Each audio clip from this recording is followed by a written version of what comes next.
Good morning everyone. Kung napansin nyo guys, meron na tayong update kanina. So alam niyo na po na complete na yung sumada natin.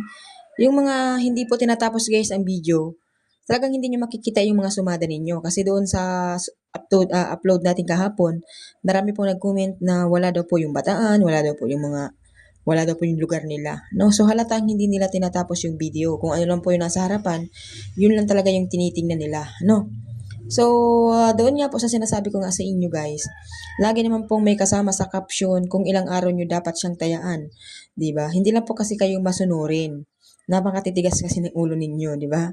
Kapag ano po yung nakalagay, kung gusto po talaga ninyong manalo, ayun po yung gagawin ninyo. Huwag nyo pong iiwanan hanggat hindi pa siya nagpapasok sa 3 days, 'di ba? So, sana panalo ulit kayo, 'di ba? Yung Steel ng Pampanga, no?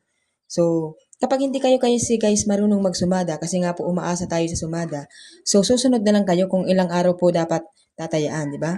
Kasi po ang numero, pabalik-balik po yan, no?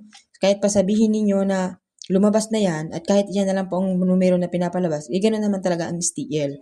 Talagang pinapabalik-balik po ang numero, dyan lang po yan umiikot, no? So, talagang iikot-ikotin lang yan ng mga STL dyan. Kahit pa sabihin, nag-20 ngayon, 20 sa hapon, 20 sa gabi. So, paulit-ulit na yan guys, kasi hindi naman yan pupunta kung saan, di ba? So, pag sinabi pong 3 days nyo tatayaan, so 3 days nyo tayaan, wag matigas ang ulo, di ba? Tapos magpi-PM kayo sa akin, hihingi kayo ng numero na gusto nyong alagaan. Hindi nyo nga kayang alagaan itong sumada na nandito sa inyong harapan. Tapos sasabihin nyo, hingi kayo ng dapat ninyong alagaan, na dapat ninyong tayaan. No?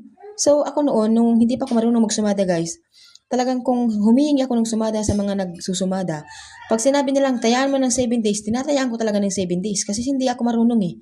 So, nagtitiwala ako, di ba? So, ang kailangan kasi dito guys, yung pagtitiwala. Yung susundin ninyo kung ano yung sinasabi. Yung iba kasi, tinatayaan pa lang sa umaga, gusto na agad palitan sa hapon, pagkagabi, magtatanong kung ano naman yung tatayaan ulit. So, yan. So, ang matitigas ang ulo, hindi talaga yung mananalo, di ba? So, dito po tayo sa kabila.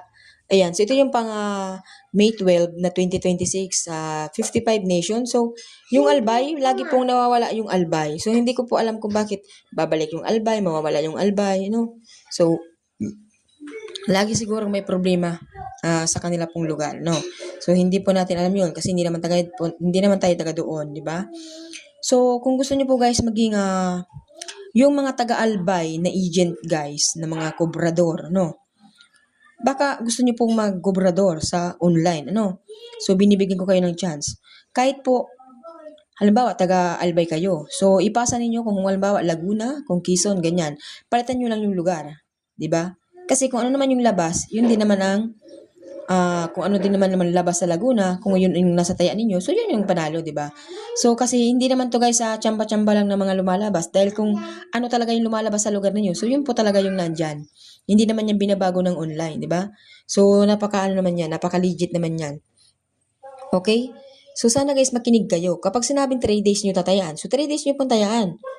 Kahit nga maghapon lang, hindi nyo kayang tayaan di ba? Tapos hihingi pa kayo ng numero na gusto nyong alagaan. O di alagaan nyo itong nakikita ninyong numero. Bakit pa kayo magtatanong sa akin personal o message na humingi kayo ng tatayaan ninyo na gusto ninyong alagaan, hindi nyo nga kayang alagaan itong sumada na to. Di ba? So, sana guys, alagaan ninyo. So, hindi ko na po dyan guys aalisin ang mga lugar na yan. Basta ang importante, alagaan ninyo, tayaan ninyo para wala kayong pagsisihan. Okay? Good luck everyone. Please like and share.